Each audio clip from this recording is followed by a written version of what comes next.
kita telah menangkap, di sini saya catatkan ada 9 pesan kuat Mabadi' al-Irsyad.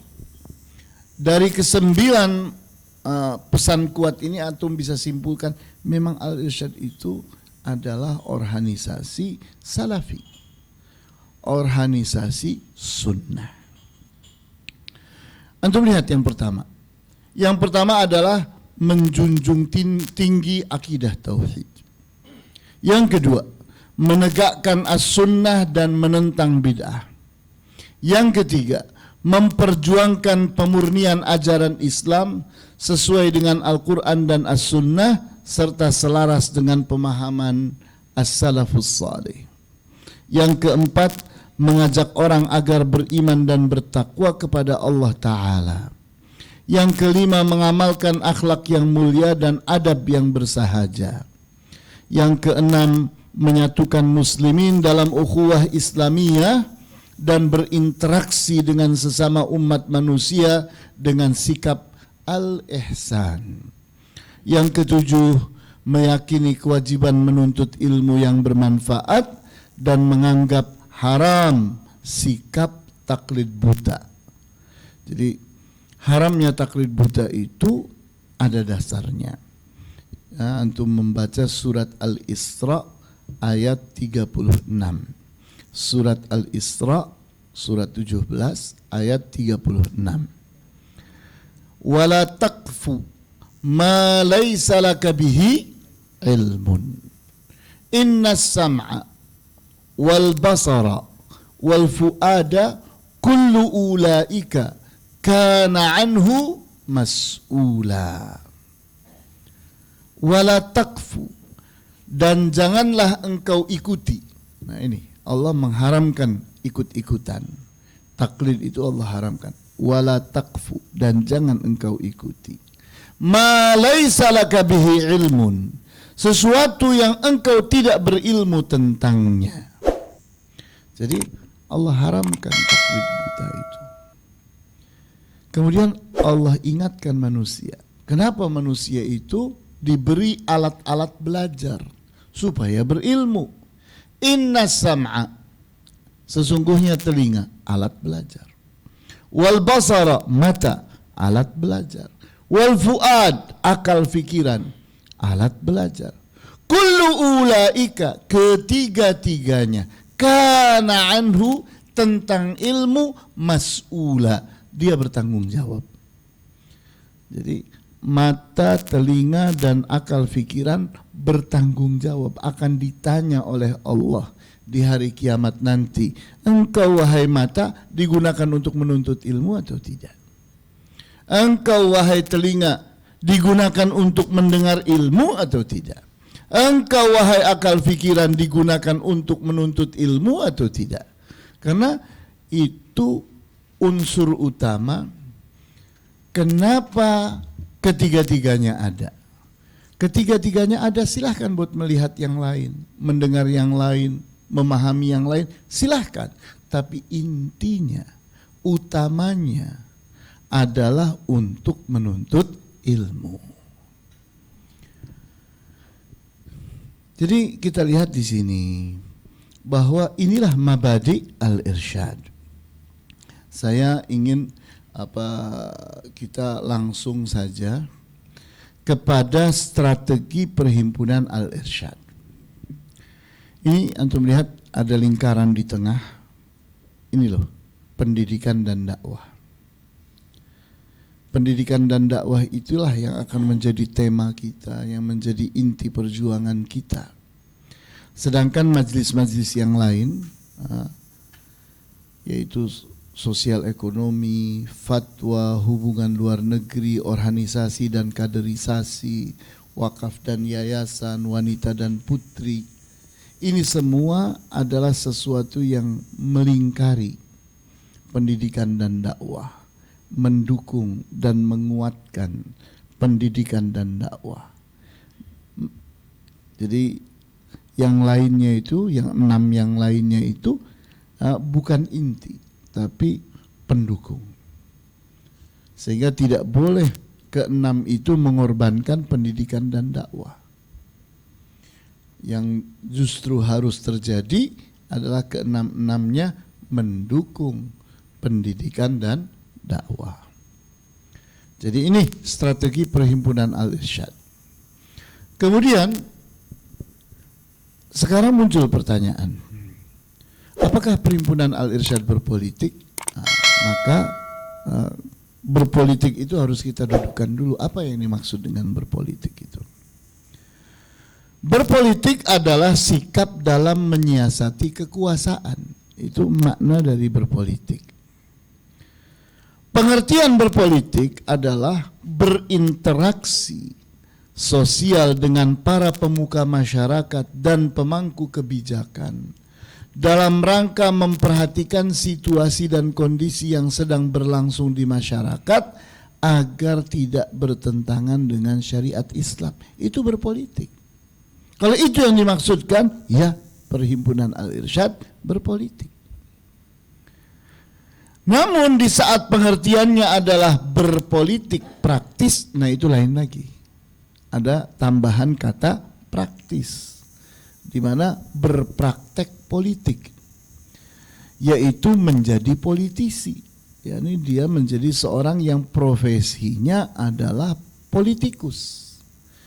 Nah, artinya menjadi aktivis dalam bidang politik dalam rangka memenangkan kepentingan pribadi atau golongan tertentu. Nah, kalau ini maknanya tidak. Perhimpunan Al-Irsyad tidak melakukan itu dan tidak menganjurkan anggotanya untuk melakukan itu. Sehingga kalau dia melakukan itu dia sebagai pribadi, bukan Perhimpunan Al-Irsyad. Sehingga pengertian Perhimpunan Al-Irsyad itu berpolitik. A. Aktivis Perhimpunan Al-Irsyad dianjurkan untuk berinteraksi dengan berbagai pihak yang berkuasa dan berpengaruh agar kebijakan mereka tidak bertentangan dengan syariat Islam. Jadi kita bukan menjadi mereka, tapi kita menasehati mereka, memberi masukan kepada mereka. Kemudian B, aktivis dibolehkan ikut serta memotivasi untuk terpilihnya orang yang diyakini akan membela nasib Islam dan muslimin. Di saat ada pemimpin yang baik yang kita perkirakan ini akan membela Islam dan muslimin, maka kita bela. Kita arahkan orang untuk memilih beliau. Ini pengertian berpolitik yang dimaui oleh Perhimpunan Al-Irsyad. Bukan menjadi politikus, menjadi politisi, bukan itu. Kita tidak ingin disibukkan dengan politik praktis. Tapi kita buta politik tidak boleh. Buta politik itu pasti jelek. Kita harus mengerti perkembangan situasi dan kondisi politik yang ada di sekitar kita supaya kita tidak buta. Kemudian berikutnya kita berbicara tentang fitnah yang beredar yang membicarakan Perhimpunan Al-Irsyad. Nah, ini saya wujudkan dalam bentuk 6 ungkapan dan saya tanggapi ke-6-6-nya. Yang pertama, ada yang mengatakan bahwa mabda Al-Irsyad bukan mabda salafi. Maka jawabannya, perhatikan mabadi Al-Irsyad sejak berdiri hingga Muktamar tahun 1970 itu benar-benar sesuai dengan yakni prinsip kita, di mana itulah mabda salafi. Yani seperti tadi saya sudah ungkap 9 pesan kuat yang didapat dari mabadi Al-Irsyad, terkesan sekali. Memang benar-benar salafi Al-Irsyad itu. Kemudian Perhimpunan Al-Irsyad, PA maksudnya Perhimpunan Al-Irsyad, bukan yang didirikan oleh As-Surketi. Artinya mereka akan berkata bahwa yang sesungguhnya didirikan oleh As-Surketi adalah Al-Irsyad Al-Islamiyah. Kita bilang salah itu. Ayo kita bandingkan. Mana dari keduanya yang konsisten dengan misinya Syekh Ahmad As-Surketi? Kalian atau kami? Al-Irsyad Al-Islamiyah atau Perhimpunan Al-Irsyad? Mana yang lebih sesuai dengan Syekh Ahmad As-Surketi? Kemudian Ada lagi ungkapan yang mengatakan logo berbeda dari yang pertama. Kita mengalami perubahan dari logo yang pertama. Iya, benar. Bahwa logo yang dikreasikan oleh Al-Ustadz Muhammad Munif tahun 1930 itu sudah tidak bisa lagi dikatakan milik siapa, karena telah menjadi milik bersama.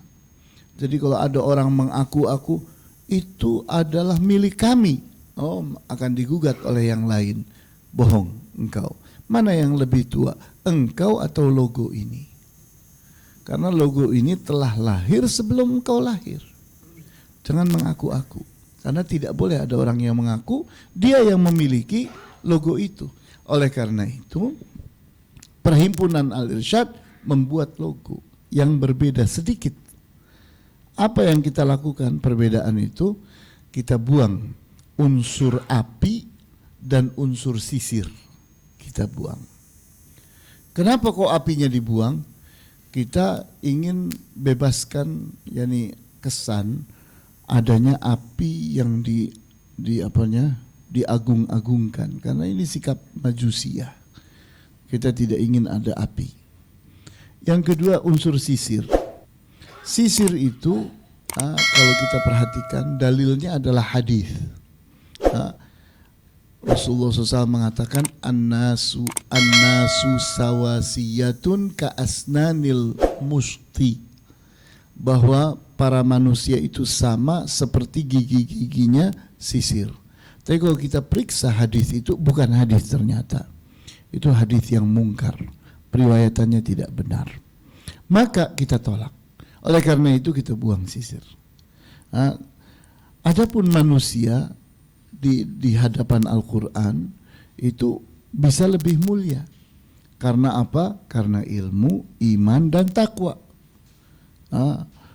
Apa dalilnya? Dalilnya di antaranya ayat Al-Quran yang mengatakan yarfa'illahu alladhina amanu minkum walladhina utul ilma darajat. Allah itu mengangkat orang-orang yang berilmu di antara kalian dan orang-orang yang orang-orang yang beriman beberapa derajat. Kemudian di ayat yang lain kita pun mendapatkan di mana dikatakan inna akramakum indallahi atqakum. Sesungguhnya orang paling mulia di antara kalian adalah orang yang paling bertakwa. Sehingga dari situ memang orang itu tidak sama. Orang itu tidak sama. Sebagian orang lebih mulia karena ilmunya, karena imannya, karena takwanya berdasarkan ayat-ayat itu. Maka kita buang sisir. Kemudian ada orang lagi mengatakan namanya tidak ada al-islamiyahnya. Ya, benar. Nama al-islamiyah itu baru ada pada Muktamar Tegal tahun 1985. Jadi jangan ada anggapan kalau ada kata al-islamiyahnya maka lebih al-irsyad. Tidak. Justru di zaman Syekh Ahmad As-Surkati, di zamannya murid-muridnya Syekh Ahmad As-Surkati tidak ada kata al-islamiyah, karena itu baru ada di Muktamar Tegal tahun 1985 sebagai antisipasi dari undang-undangnya Soeharto yang disebut dengan asas tunggal. Kemudian yang kelima, ungkapan mereka tidak lehal formal dengan SKT. Iya benar, kita telah meninggalkan SKT. Jadi sampai dengan tahun 2013 kita masih berpegang kepada SKT, surat keterangan terdaftar. Tapi semenjak tahun 1913 kita sudah bersandar kepada akte pendirian yang diterbitkan oleh yakni Kementerian Hukum dan HAM. Itu lehal formalnya Perhimpunan Al-Irsyad. Memang sudah bukan SKT lagi. Dulunya memang SKT. Tapi karena SKT itu kan lemah ya. Surat keterangan terdaftar di mana?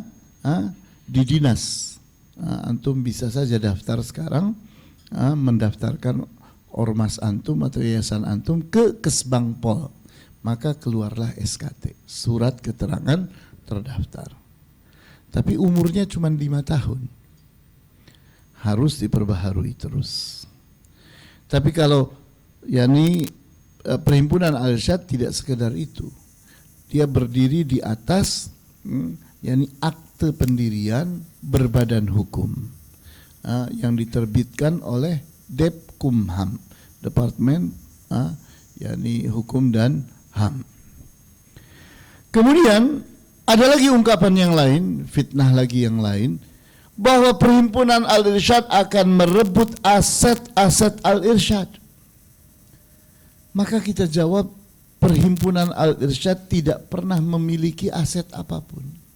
Bohong. Jadi kalau dibilang kita merebut aset, bohong mereka itu. Tidak pernah terjadi. Sehingga kalau ada pesantren, ternyata yang memilikinya yayasan. Kalau ada masjid, yang memilikinya yayasan. Sehingga tidak ada satu aset pun yang namanya perhimpunan Al-Irsyad, tidak ada. Al-Irsyad itu hanya sekedar penggerak, bukan pemilik. Karena pemilik di negeri ini namanya yayasan. Jadi kalau ada wadah-wadah sosial, ada bangunan-bangunan yang bergerak di dunia sosial, maka pemiliknya itu umumnya adalah yayasan. Nah, ini pembahasan kita terkait dengan masalah reorientasi. Ini marajeknya, literaturnya. Kemudian saya ingin pindah ke berbicara tentang Mabadi Al-Irsyad, supaya antum mengerti Mabadi Al-Irsyad itu seperti apa.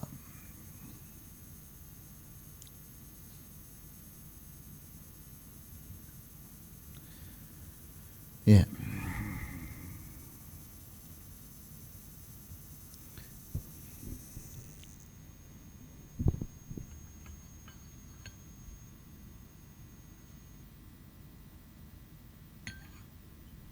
Ya, untuk melihat di situ, Mabadi Al-Irsyad adalah konsep dasar dan acuan setiap aktivis Al-Irsyad. Jadi kita sebagai sebuah ormas perhimpunan Al-Irsyad itu punya pegangan, punya acuan. Maka semua aktivis harus mengerti mabadi ini dan tidak boleh bertentangan dengan mabadi ini. Kalau ada aktivis yang bertentangan dengan ini, ya berarti dia tidak layak untuk disebut dengan aktivis perhimpunan Al-Irsyad. Karena aktivis perhimpunan Al-Irsyad harus sesuai dengan mabadi ini. Nah, saya akan mulai dengan pengertian apa sih mabadi Al-Irsyad. Al-mabda, mabda'u syai'i awwaluhu. Al-mabda, di mana mabda dari sesuatu adalah awalnya, permulaannya. Al-mabda jamaknya adalah al-mabadi, di mana al-mabda itu artinya al-aslu, as-sababu, al-aqidatu, al-qa'idatu. Di mana al-mabda jamaknya adalah al-mabadi, maknanya adalah awal, asal, sebab, akidah, kaidah, dan prinsip. Nah, maka berdasarkan istilah Mabda Al-Irsyad atau Mabadi Al-Irsyad artinya adalah konsep yang mengumpulkan prinsip-prinsip Al-Irsyad yang menjadi landasan keyakinan, perbuatan, dan sikap anggota perhimpunan Al-Irsyad. Jadi seperti itu pengertian Mabadi Al-Irsyad. Adapun rumusan Mabadi Al-Irsyad ini saya mendapatkan 3 kali penulisan. Jadi Mabadi Al-Irsyad dari zaman Syekh Ahmad As-Surkati itu di zaman beliau merupakan prinsip-prinsip yang bersifat umum, tapi belum dituliskan dalam bentuk tulisan atau rumusan. Tapi murid beliau mulai menuliskannya. Maka antum lihat di sini di tahun 1938 mulai muncul itu. Nah, 9 butir Mabadi al-Irsyad. Kemudian yakni Al-Ustadz Omar Sulaiman Naji menuliskannya dalam 5 butir. Kemudian Muktamar Bondowoso menuliskannya dalam 7 butir. Baiklah, saya akan sebutkan ketiga-tiganya, ketiga rumusan tersebut. Rumusan yang pertama adalah rumusan Mabadi tahun 1938. Tadi disebutkan berapa butir ya? 9 butir. Ya, ini 9 butir. Yang pertama, antum perhatikan ini. Ini salafi atau sunnah atau bukan ini? Yang pertama adalah mentauhidkan Allah dengan tauhid yang murni, jauh dari syirik yang nampak maupun tersembunyi, baik dalam keyakinan, perbuatan maupun perkataan. Dan lihat, tauhid banget. Yang kedua, memelihara ibadah-ibadah baik salat, saum, zakat, haji dan lain-lainnya tanpa menyepelekannya sedikit pun. Jadi kita lihat ini benar-benar salafi, benar-benar sunnah. Kemudian yang ketiga, menghidupkan sunnah yang benar dan meninggalkan bid'ah-bid'ah serta tidak mau ikut menebarkannya, tidak mau menebarkan bid'ah. Itu al-irsyad. Jadi, prinsip bahwa orang al-irsyad itu tidak boleh menebarkan bid'ah. Jadi betul-betul sunnah kita ada dalam rangka membela sunnahnya Nabi sallallahu alaihi wasallam. Yang keempat, bekerja sama dalam kebaikan dan ketakwaan dan tidak bekerja sama dalam dosa dan permusuhan. Ini ayat. Ta'awanu 'alal birri wat taqwa wa la ta'awanu 'alal itsmi wal 'udwan. Kemudian yang kelima adalah wajib menganggap muslimin bersaudara, tidak melebihkan seseorang lebih dari yang lainnya kecuali karena ilmu dan takwa, karena ilmu dan ketakwaan. Jadi kita lihat di antaranya di surat Al-Hujurat, innamal mu'minuna ikhwatun, bahwa orang-orang yang beriman itu bersaudara. Kemudian kita tidak boleh membeda-bedakan orang kecuali sebab ilmu dan ketakwaan, seperti tersebut dalam ayat tadi yang saya baca, yarfa'illahu alladhina amanu minkum walladhina utul ilma darajat. Di ayat yang lain, inna akramakum indallahi atqakum. Kemudian yang keenam, menyuruh orang berbuat kebaikan dan melarangnya dari berbuat kemungkaran sekuat kemampuan dengan cara yang terbaik. Jadi kita lihat di sini bahwa adanya al-irsyad itu untuk al-amru bil ma'ruf dan an-nahyu 'anil munkar. Yang ketujuh, meninggalkan adat istiadat yang buruk dan bertentangan dengan jiwa agama serta mengganggu kehormatan diri. Jadi tidak semua adat istiadat itu baik. Bahkan ada adat istiadat yang buruk, ada adat istiadat yang bertentangan dengan jiwa agama ini. Ternyata adat istiadat itu adalah sinkretisme atau dinamisme warisan dari leluhur dan seterusnya. Kemudian berikutnya lagi yang kedelapan, memelihara kemuliaan diri dan perbuatan yang terhormat, bukan berhormat, terhormat, serta tidak merendahkan diri untuk selain Allah. Jadi ini kelebihan al-irsyad. Makanya al-irsyad itu membebaskan orang dari penjajahan. kita tidak boleh merendah diri di hadapan siapapun. Hanya di hadapan Allah saja. Kita rukuk dan sujud. Tapi di depan selain Allah kita tidak mau rukuk dan tidak mau sujud. Di mana kita ini, diri kita adalah amanah dari Allah. Allah memuliakan kita, bahwa kita itu fi ahsani taqwim, seperti disebut di surat At-Tin, bahwa Allah itu menciptakan kita dalam postur yang terbaik. Kemudian yang ke-9,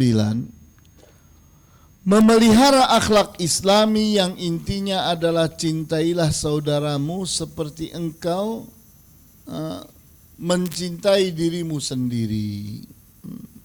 Jadi antum perhatikan di sini, kita ini diajari oleh Rasulullah SAW akhlak, di mana kita ini harus bersikap seimbang. Kita harus baik kepada diri sendiri dan harus baik kepada orang lain. Ini keseimbangan harus terjadi.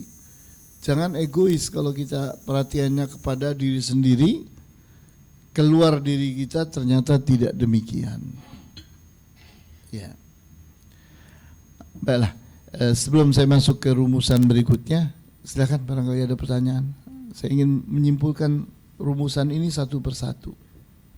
Menurut antum ada nggak dari 9 butir ini yang bertentangan dengan akidah, dengan akhlak, dengan ibadah yang benar dalam kitab fikih atau yakni dalam ajaran tentang adab dan seterusnya? Silakan.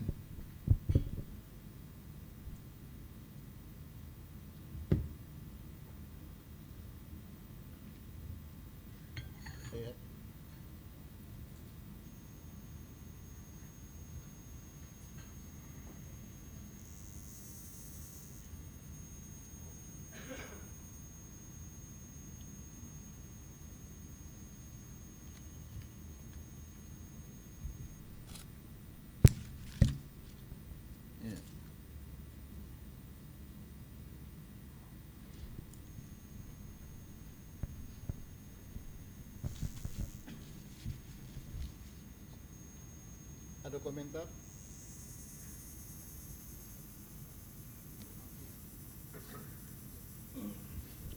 Kalau tidak ada komentar, kita pindah ke rumusan yang kedua. Silakan.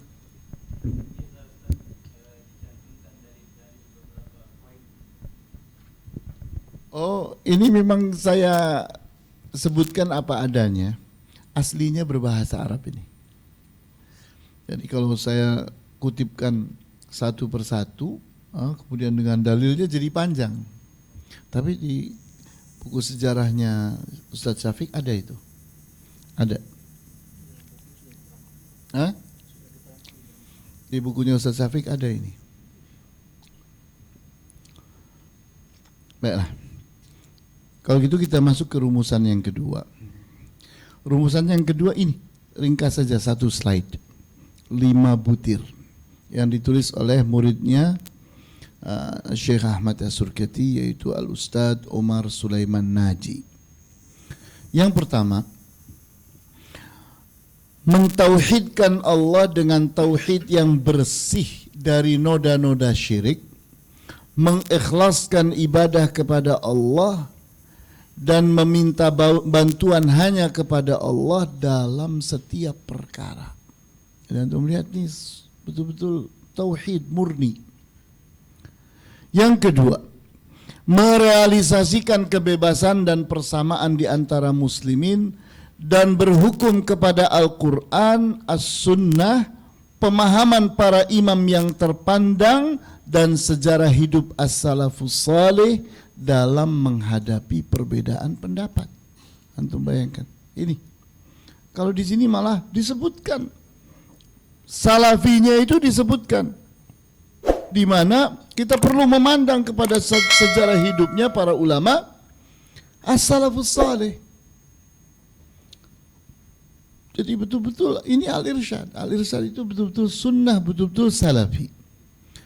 Kemudian yang ketiga, memberantas taklid buta yang tidak bersandar kepada akal maupun syariah.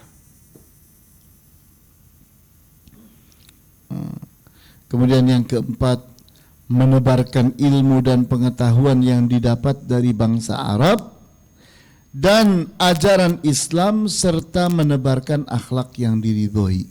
Loh, kok pakai nyebut-nyebut bangsa Arab? Ingat, di zaman dituliskannya rumusan ini oleh Syekh Umar Sulaiman Naji, lagi mulai ada itu keinginan-keinginan untuk belajar Islam ke barat.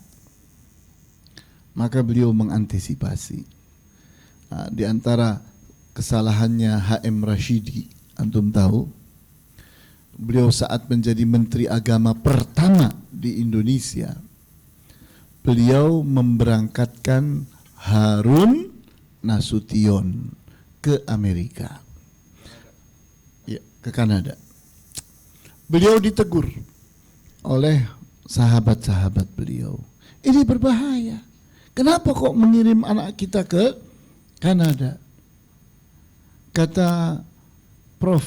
H.M. Rashidi, kita berangkatkan supaya nanti saat pulang dialah yang mengkanter pemikiran-pemikiran barat, aliran sekulerisme dan aliran liberalisme itu, nanti dialah yang akan mengkanternya.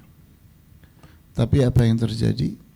Beliau sudah pensiun, sudah selesai dari Menteri Agama, pulanglah Harun Nasution dari Kanada memimpin IAIN. IAIN diliberalkan oleh Harun Nasution. Bayangkan, menangislah Profesor Dr. H.M.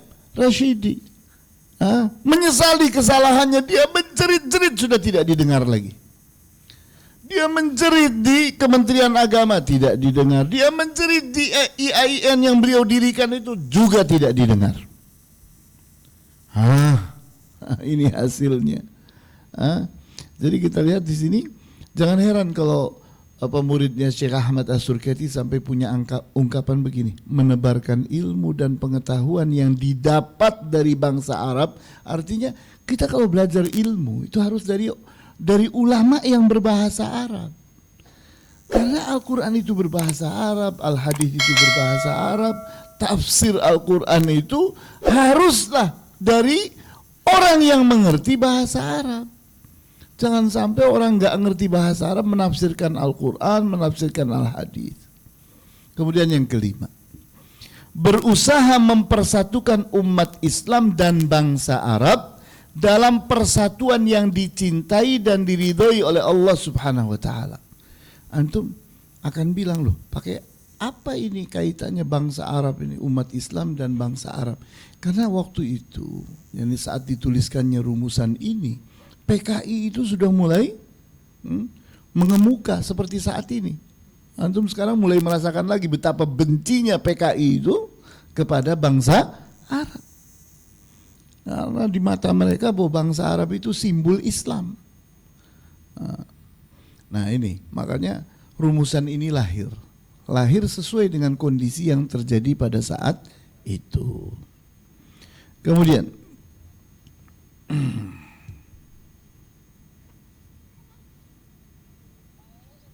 Assalamualaikum, lagi ceramah, lagi kajian. Ya, kemudian ini rumusan Al-Ustadz Umar Sulaiman Naji. Silakan antum komentari.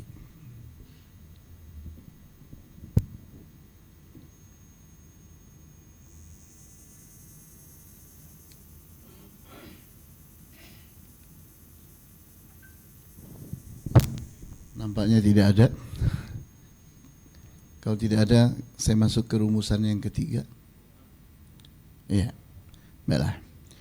Ini rumusan yang ketiga, yaitu rumusan Muktamar Bondowoso tahun 1970, yaitu 7 butir. Ini 4 di slide ini, kemudian 3 di slide berikutnya.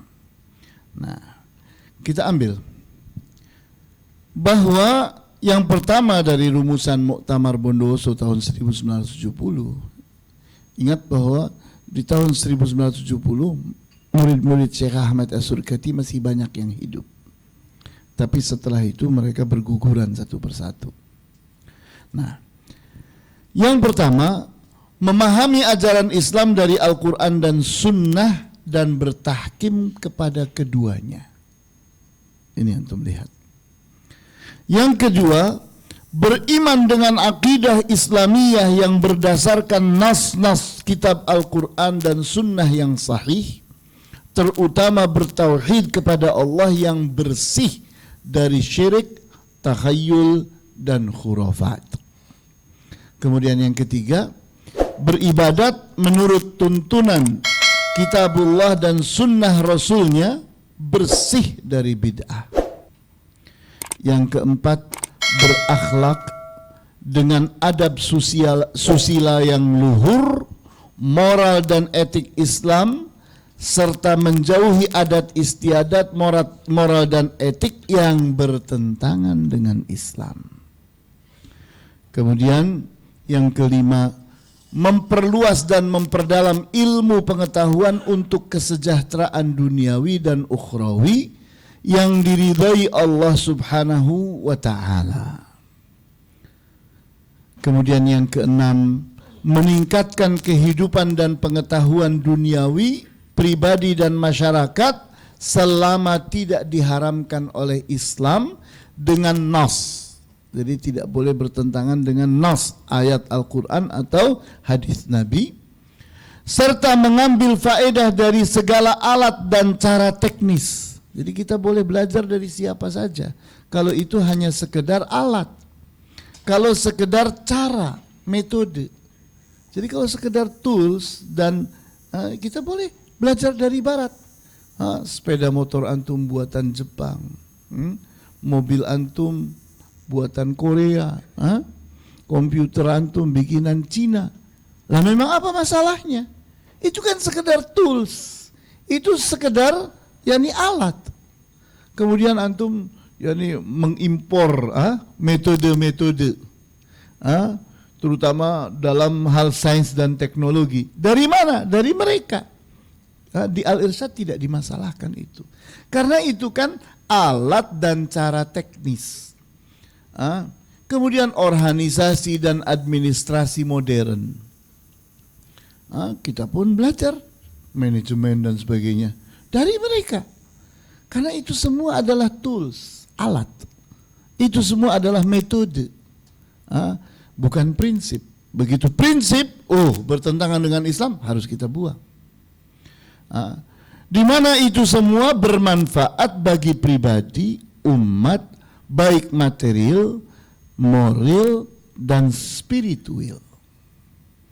Kemudian yang ketujuh, bergerak dan berjuang secara terampil dan dinamis dengan pengorganisasian dan koordinasi yang baik bersama-sama organisasi-organisasi lain dengan jiwa ukhuwah Islamiyah dan setia kawan, serta saling bantu dalam memperjuangkan cita-cita Islam yang meliputi kebenaran, kemerdekaan, keadilan, dan kebajikan, serta keutamaan menuju kepada Allah, kepada keridhaan Allah. Jadi antum lihat di sini, ini mabadi al-irsyad. Adakah yang bertentangan dengan Al-Quran, bertentangan dengan As-Sunnah, bertentangan dengan pemahaman para ulama as-salafus salih? Silakan kita berdiskusi sebelum saya masuk ke slide berikutnya.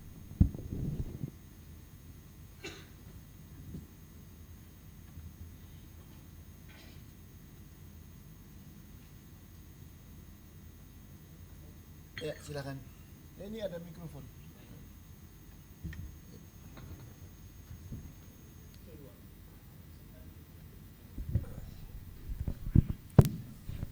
Baik, bismillahirrahmanirrahim. Terima kasih atas waktunya dan penjelasannya Ustadz. Ya, saya sebagai alumni Al-Irsyad, pesantren Islam Al-Irsyad juga baru mendapatkan secara detail tentang sejarah Al-Irsyad seperti ini. Tentang mabadi ini Ustadz, kalau kita lihat kan berarti terjadi sekian kali perubahan ya, perumusan mabadi. Sebenarnya siapakah yang paling berhak untuk menentukan dan bagaimana mekanismenya terkait mabadi itu? Dan apakah ketiga ini sudah menghasilkan mabadi yang terbaru yang akan menjadi pedoman pengurus DPW pengurus Al-Irsyad, Perhimpunan Al-Irsyad saat ini? Itu yang pertama.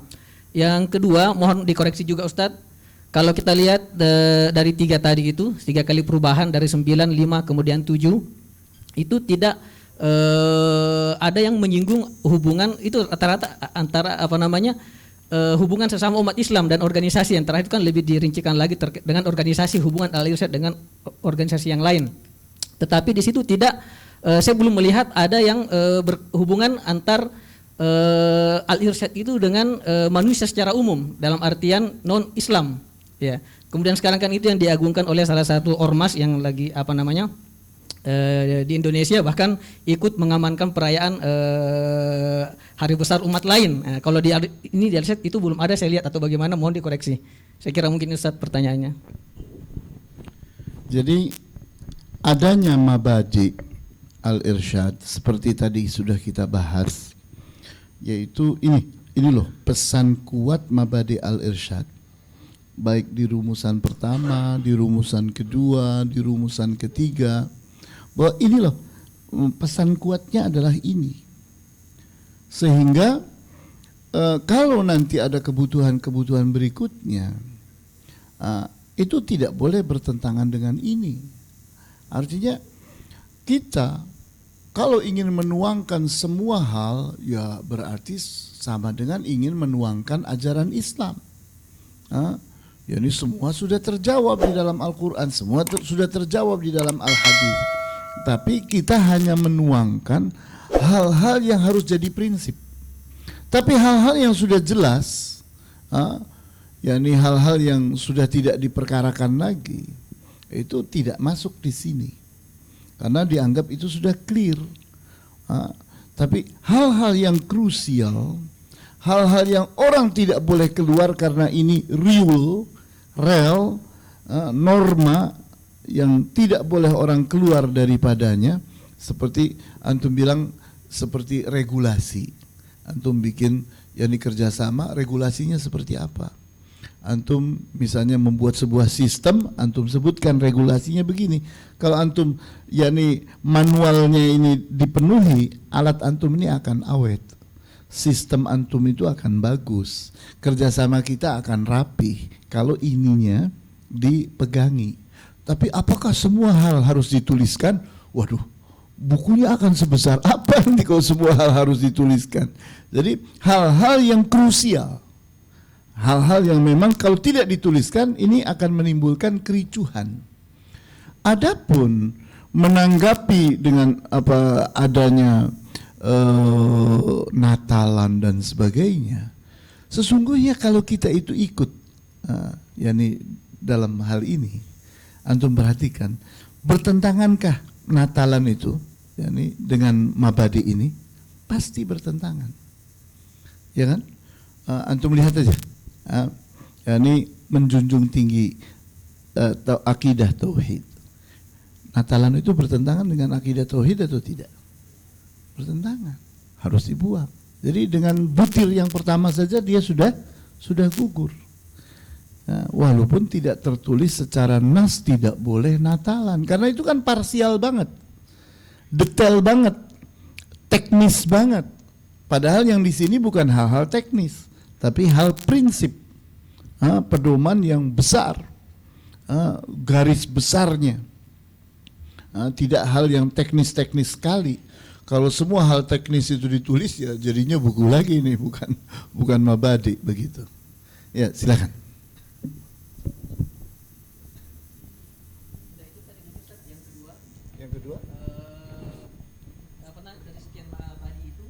Tidak ada yang membahas secara spesifik ukhuwah insaniyah. Ukhuwah Islamiyah jelas tadi, kemudian ukhuwah antar organisasi dibahas, tetapi ukhuwah insaniyah itu mungkin belum dicantumkan atau bagaimana? Sebetulnya antum membacanya di yang ke-9.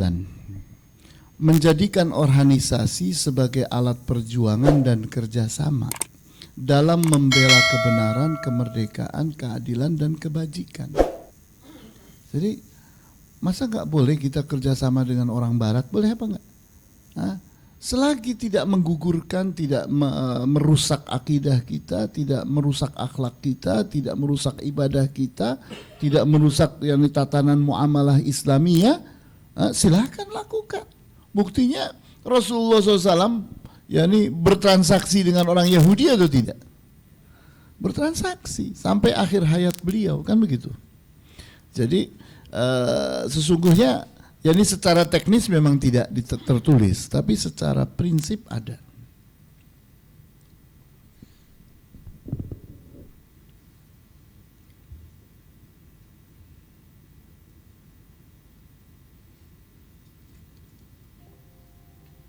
Silakan.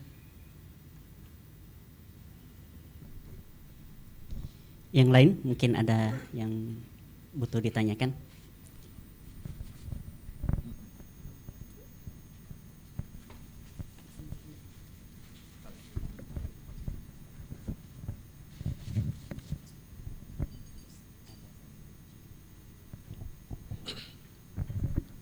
Bismillahirrahmanirrahim.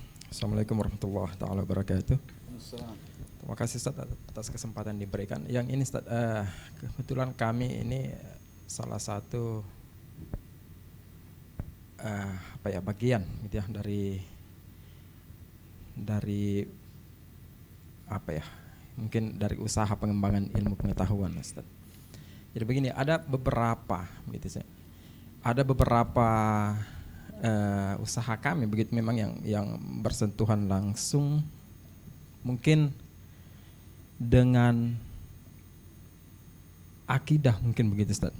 Jadi kami ingin penjelasan bagaimana seharusnya kami bersikap dan bagaimana seharusnya kami menjelaskan itu ke masyarakat. Taruhlah seperti ini Ustaz. Seperti yang penggalian atau eksplorasi di bidang-bidang linguistik atau arkeologi, itu kan banyak menyinggung masalah-masalah dasar akidah begitu Ustaz. Seperti apakah memang Nabi Sulaiman itu adalah seorang nabi yang pernah berkuasa gitu ya, dengan kerajaan yang seperti diceritakan dalam kitab suci Al-Quran, karena sampai sekarang bukti arkeologis belum memihak ke sana begitu, sampai dengan dan lain-lain sebagainya. Begitu maksud kami Ustaz. Jadi ini kan bersentuhan langsung dengan akidah gitu ya. Bersentuhan langsung dengan Al-Quran. Nah, kira-kira bagaimana kami menjelaskan itu ke masyarakat, sedangkan mereka punya bukti empiris yang kuat begitu. Seandainya dalam masalah sosialisasi oke lah begitu, dalam seperti tadi sikap Natal itu kan sosial kultural ya, tapi yang seperti ini bagaimana? Karena mau tidak mau itu bersentuhan dengan akidah Ustaz. Artinya bisa saja penjelasannya mungkin ringkas dan wajar, simpel, sederhana, tapi masyarakat mungkin setelah membaca itu punya sedikit keraguan terhadap Al-Quran begitu Ustaz. Ya, jadi bagaimana kira-kira kita sebagai aktivis lah begitu menjelaskan itu ke masyarakat. Terima kasih Ustaz. Ya, di saat kita masuk kepada dunia-dunia yang berkaitan dengan arkeologi, dengan sejarah masa lalu, merisetnya itu biayanya nggak tanggung-tanggung, sangat besar sekali. Antum bayangkan kayak sejarah Mesir saja terkait dengan Fir'aun, sesuatu yang nyata, ada sphinxnya, ada piramidanya dan ada muminya. Itu ternyata penggaliannya sampai hari ini boleh dibilang belum selesai itu. Kayak di Saudi sendiri mereka pun sedang melakukan riset, menggali tanah-tanah mereka. Itu ternyata memang banyak itu kandungan-kandungan sesuatu yang ada kaitannya dengan sejarah masa lalu. Tapi mereka kan negara-negara kuat ya, punya dana untuk melakukan riset yang sangat mahal itu. Negeri kita ya belum sampai ke sana. Kita belum lihat bahwa ada usaha untuk menggali yang kaitannya dengan apa sejarah mereka, sehingga kita kalau ngomong tentang Wali Songo saja ya berdebat kita. Setiap orang punya pendapat tuh tentang Wali Songo. Seolah-olah ini prinsipnya Wali Songo begini, prinsipnya Wali Songo. Ternyata itu kan apa sekedar omongan orang, dan studinya itu kan rata-rata studi literatur aja. Dan literatur itu tinggal siapa saja yang menuliskannya kan begitu. Kayak contoh aja, jangan lagi yang sudah tua Wali Songo, yang masih muda saja. Ya ini perbedaan antara Soekarno dengan Soeharto. Itu perdebatannya bisa panjang. Yang mana yang pahlawan? Apakah keduanya bertentangan? Tergantung siapa yang berbicara kan gitu. Para pembela Soeharto akan menghabisi Soekarno. Para pembela Soekarno akan menghabisi Soeharto. Bisa jadi begitu. Ini problemnya karena tidak adanya riset yang mencukupi. Dan kita itu masih belum bisa digolongkan sebagai orang-orang yang menghormati sejarah. Sehingga antum kalau mau cari literatur bahasa Sunda atau bahasa Jawa, mungkin bahasa Bugis, antum harus pergi ke Leiden. Iya atau tidak? Ke Belanda. Kenapa? Karena mereka itu sangat menghormati ilmu. Di sana mereka menyimpan literatur-literatur tua, dijaga oleh mereka dengan biaya yang sangat mahal untuk menjaga itu semua, ya atau tidak? Jadi saya tidak bisa banyak bicara nih kalau sudah dikaitkan dengan hal yang akan menagih kita dengan biaya yang besar sekali itu. Oleh karena itu kita ini problem kita masih kaitannya dengan lapar, haus kan begitu. Ini urusan pakaian, urusan yang sederhana. Belum sampai kepada berpikir tentang sejarah, arkeologi, kayaknya masih jauh banget. Wallahualam mungkin nanti zamannya cucu kita mungkin. Zaman kita kayaknya masih belum itu. Iya, wallahualam.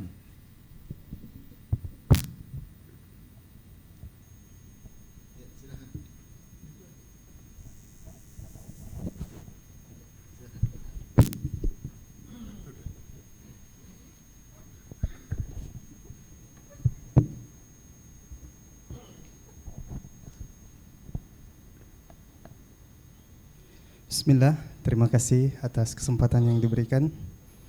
Yang ingin saya tanyakan Ustaz, terkait sikap Al-Irsyad dalam menyiasati kekuasaan. Tentu dinamika di negara kita ini tentang perpolitikan sangat luar biasa besar, termasuk suatu peristiwa yang mendunia, yaitu peristiwa 212. Sebagaimana yang Ustadz sampaikan tadi, kalau Al-Irsyad ini mabda'nya memang sesuai dengan Al-Quran dan As-Sunnah. Sementara di dalam pemahaman kami yang terbatas ini seputar masalah demonstrasi ini tidak dibenarkan, tidak sesuai dengan tuntunan syariat kita. Bagaimana kemudian dari informasi yang berkembang cepat, kami mendapatkan juga postingan kalau perhimpunan terlibat juga dalam peristiwa ini, turut aksi. Ustaz, bagaimana pandangan Ustaz tentang masalah ini, Ustaz? Terima kasih. Assalamualaikum. Assalamualaikum.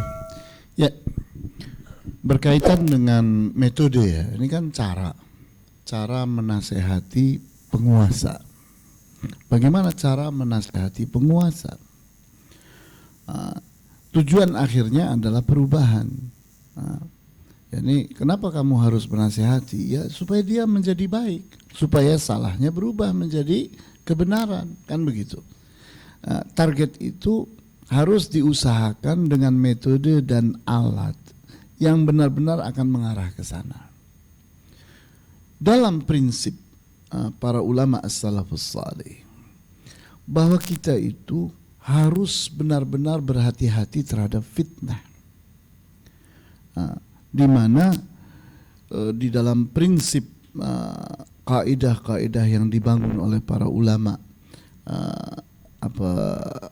ahli fikih dan usul fikih, bahwa kita itu harus menahan diri dari sesuatu yang akan menimbulkan fitnah.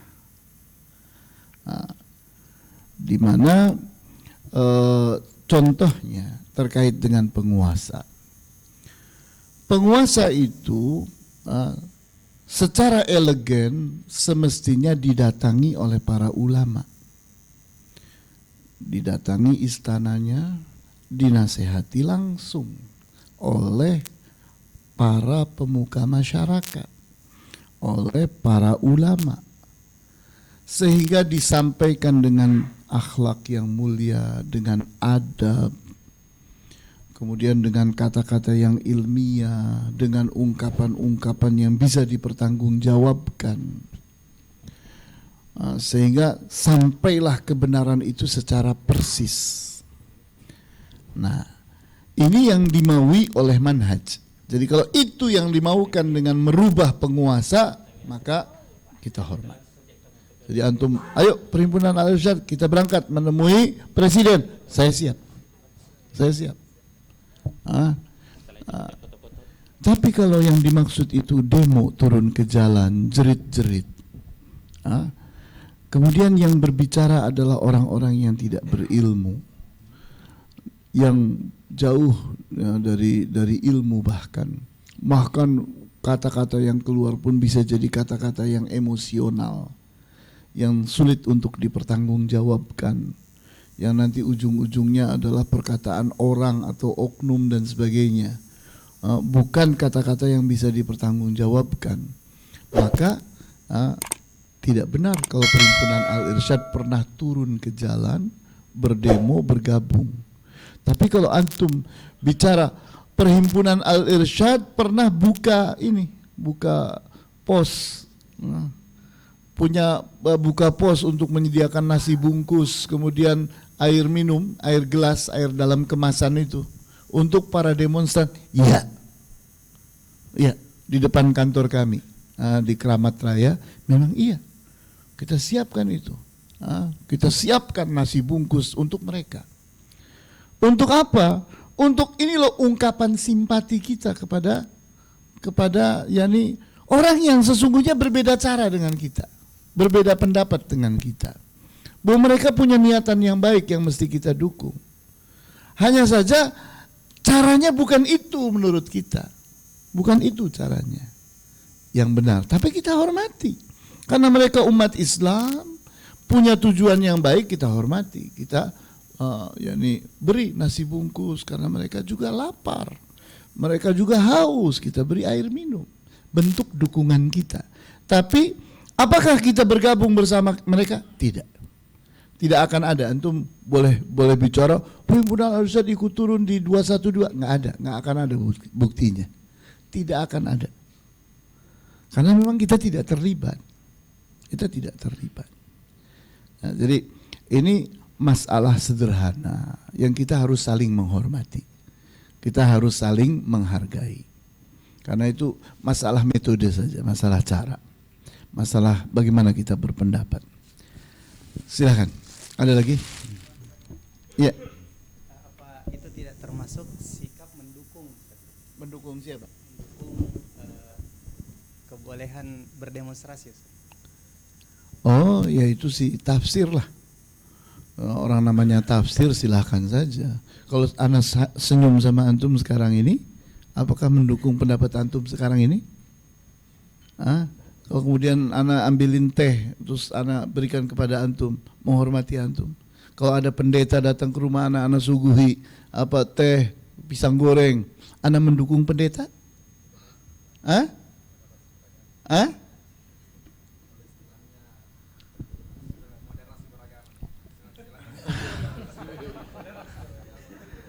Iya, jadi dukung mendukung itu kan bukan seperti itu.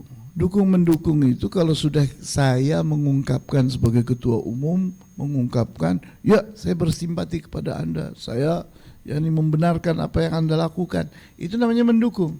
Ini kita tidak berucap apa-apa kok. Kita memberi mereka seperti memberi fukoro dan masakin, kan begitu. Memangnya antum kalau memberi fukoro dan masakin pilih-pilih dulu Islamnya bagaimana, akidahnya seperti apa, kan enggak, ya enggak? Antum kalau ngasih minum sama orang fakir miskin memang nanya dulu, sesuai manhaj, gimana caranya manhajnya? Manhajnya seperti apa? Coba. Gak perlu kan? Iya, sama.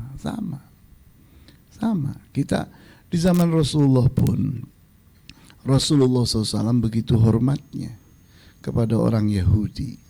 Hormat beliau itu. Pertanyaan mereka ditanggapi. Tamu-tamu yang datang dari Najran, orang-orang ahlul kitab Nasara dari Najran, dihormati oleh beliau. Ditanggapi, pertanyaannya dijawab satu persatu. Jadi tidak lantas ada pemaknaan yang seolah-olah benar. Kalau Rasulullah begitu berarti Rasulullah sedang mendukung Yahudi dan Nasara, tidak. Kemudian bagaimana dengan perjanjian yang Rasulullah SAW buat pada saat datang ke Madinah? Beliau mengumpulkan orang Yahudi dan musyrikin. Maka dilahirkanlah perjanjian Madinah.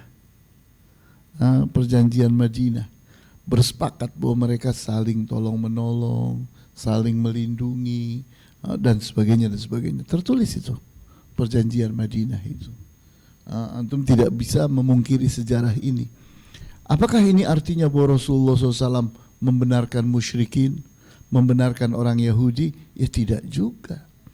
Bahwa kita hidup bersama kok, ada kepentingan bersama, ada common enemy, ada commonwealth, ada kepentingan bersama, ada musuh bersama, ya kan? Maka ayo kita kerjasama, kan begitu. Baiklah, berikutnya antum lihat. Ustaz. Oh ya, silakan. Ada juga kebetulan acara kita juga disiarkan di Zoom, Ustaz. Dan ada dari Zoom yang bertanya, apakah Perhimpunan Al-Irsyad adalah Wahabi? Makasih Ustaz. Ya. Penamaan Wahabi itu sesungguhnya penamaan Wahabi itu penamaan dari penjajah Belanda. Itu Soekarno pun sudah menyadari itu. Sehingga kalau antum membaca buku di bawah bendera revolusi yang ditulis oleh Soekarno, beliau membela itu,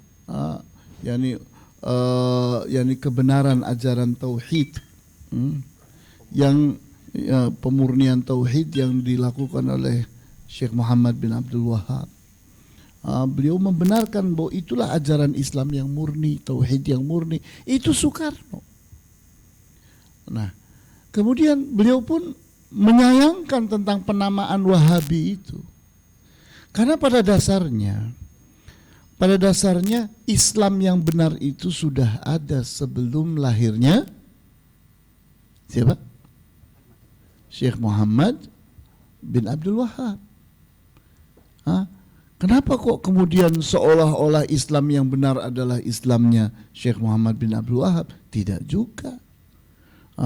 Kalau beliau tidak pernah hidup pun Islam yang benar akan tetap ada. Karena Allah telah berjanji akan memelihara ajaran Islam. Nah, jadi kita lihat bahwa adanya penamaan Wahabi itu sesungguhnya keboliman terhadap kebenaran ajaran Islam, dan itu sekedar stigma yang memfitnah ajaran yang benar, sehingga para penjajah yang merasa dirugikan dengan ajaran yang murni, ajaran yang benar, maka mereka mencari kata-kata yang pas untuk menstigma ajaran yang benar itu, dengan istilah Wahabi. Maka kita tidak boleh ikut-ikutan dengan penjajah. Karena apa yang dilakukan oleh para penjajah itu yakni hanya sekedar fitnah. Seperti itu. Baiklah, berikutnya kita supaya pelajaran kita tuntas, maka kalau tadi kita pelajari ada pesan kuat Mabadi al-Irsyad, maka kita ingin sampai kepada aplikasi dan implementasinya. Maka antum lihat di sini, di sana ada pesan anjuran, ada pesan larangan. Supaya kalau kita nanti ingin menuangkannya menjadi kurikulum Mabadi al-Irsyad, kita ingin ajarkan di sekolah. Maka ini, yakni pesannya yang muncul. Pesan anjurannya saya tuliskan di sini ada 14. Yaitu bertauhid dengan ikhlas, menegakkan sunnah Rasul, memurnikan ajaran Islam, berdakwah, berakhlak mulia, beradab, memelihara ukhuwah Islamiyah, bersikap ihsan, menuntut ilmu, memperjuangkan kesejahteraan, bekerja sama dalam kebajikan, berjuang melalui organisasi, mengajarkan ilmu yang bermanfaat, mewujudkan cita-cita Islam. Itu pesan anjuran. Jadi kalau antum ingin mengkurikulumkannya bisa. Berarti di saat antum mengajarkan ini semua poin-poin ini artinya antum sedang menyemarakkan Mabadi al-Irsyad. Mengarahkan orang untuk tidak bertentangan dengan Mabadi al-Irsyad. Kemudian pesan larangannya bahwa Mabadi al-Irsyad itu membuang syirik, takhayul dan khurafat. Kemudian Mabadi al-Irsyad itu menentang bid'ah, memerangi taklid buta, menghentikan maksiat, mengikis adat istiadat yang buruk. Maka di saat kita kurikulumkan ini bahasa instruksionalnya seperti ini. Maka kita jabarkan dalam bentuk yakni pelajaran-pelajaran. Nah, kemudian berikutnya antum lihat saya punya bukti yang sangat kuat terkait dengan yakni hakikat al-irsyad yang saya tadi ungkapkan. Itu saya ambil dari buku ini bukunya, Al-Irsyad Mengisi Sejarah Bangsa, yang ditulis oleh H. Hussein Bajrai. Kemudian saya nukilkan di sini, nasnya, halaman dari buku itu, di mana dikatakan yakni bahwa hakikat al-irsyad, antum melihat nih hakikat al-irsyad ini terambil dari tadi itu saya kasih stabilo bos, pedoman asasi al-irsyad. Ada 2 dalam buku ini. Yang pertama hakikat al-irsyad, yang kedua mabadi al-irsyad. Adapun hakikat al-irsyad itu ungkapannya, maka ini tulisannya. Ini hakikat al-irsyad. Tadi sudah saya baca. Al-irsyad adalah perhimpunan Islam yang bertujuan memurnikan tauhid, ibadah dan amaliyah Islam, bergerak dalam bidang pendidikan, pengajaran, kebudayaan dan dakwah Islam, serta kemasyarakatan berdasarkan Al-Quran dan Sunnah, guna mewujudkan pribadi Muslim dan masyarakat Islam menuju keridhaan Allah Subhanahu wa Ta'ala. Nah, jadi antum lihat bahwa Muktamar Al-Irsyad di Bondowoso pada tanggal 20 sampai 26 Oktober 1970 yang dihadiri oleh para sesepuh Al-Irsyad yang kebanyakan mereka untuk kali terakhir dalam hidup mereka. Jadi murid-muridnya Syekh Ahmad As-Surkati itu terakhir berkumpul ini pada muktamar ini. Nah, kemudian saya tuliskan di sana, muktamar ini melahirkan pedoman asasi al-irsyad berupa 1. Hakikat al-irsyad, 2. 7 butir mabadi al-irsyad. Sehingga berikutnya kita tidak berani melahirkan mabadi. Kenapa? Untuk membuktikan bahwa mabadi kita itu mabadinya para murid Syekh Ahmad As-Surkati. Kita tidak membawa-bawa al-irsyad kepada maunya kita, tapi benar-benar sesuai dengan yakni apa yang mereka gariskan. Seperti itu. Nah, ini pelajaran kita berikutnya. Jadi tentang mabadi al-irsyad, kalau masih ada waktu saya ingin ke bukunya Al-Ustadz Syafiq Basalamah. Silakan.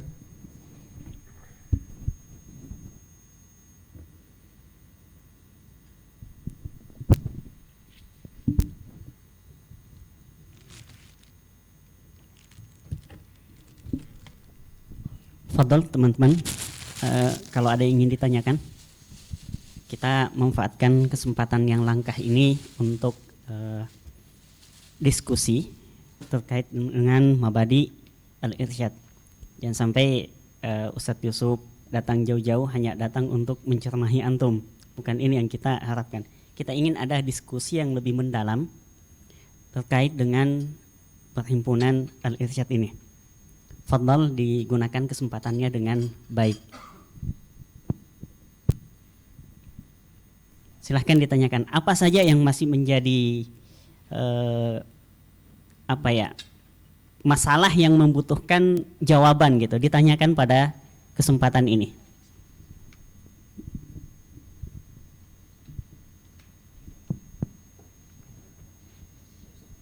Fadal.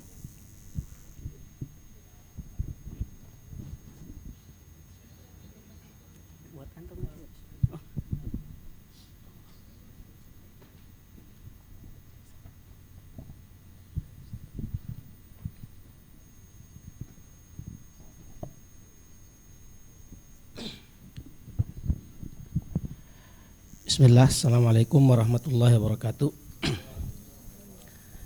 Terima kasih banyak atas kesempatan yang diberikan.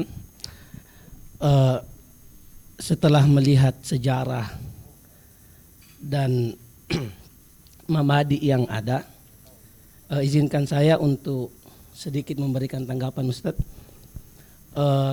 Kalau saya melihat peta sejarah al-irsyad, apakah boleh saya kemudian berkata bahwa al-irsyad menjadi jembatan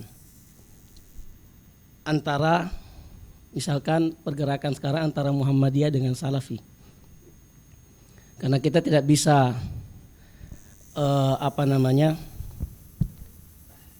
tidak bisa menutup mata dengan polemik yang terjadi antara organisasi yang ada antara Nahdlatul Ulama dengan teman-teman Salafi.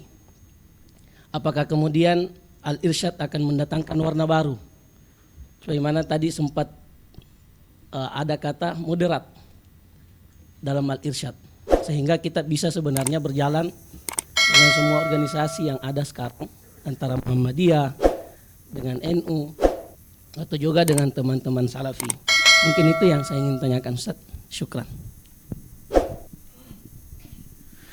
Ya, saya ingin berangkat dari kaidah yang dibangun oleh para ulama as-salafus salih.